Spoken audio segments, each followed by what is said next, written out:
Hello guys, welcome back. In this video I will tell you how to fix Instagram crash problem. Follow the step, don't skip video, solve your problem. First of all, open Play Store and search Instagram apps. Make sure that your Instagram app is updated. If not update, first of all update your Instagram app update version and go back. Now tap on mobile phone settings. Check that you have an active internet connection. Now tap on connection. If you are connected to the Wi-Fi, tap on Wi-Fi and tap on Wi-Fi name and tap on forget and connect it again and go back. If you are connected with mobile data, now tap on mobile network. Now tap on network mode and select LT auto connect and go back and scroll down. Now tap on mobile apps and search bar search Instagram app. Tap on Instagram app.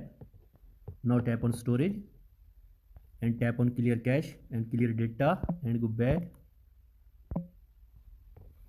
Now after this, tap on mobile phone about, tap on reset, tap on reset network settings. Now tap on reset settings and go back. After this, restart your device. Check that your problem will be fixed. Now tap on Instagram app. Your problem will be fixed. So this is the video guys. For more videos please subscribe our channel. Thanks for watching.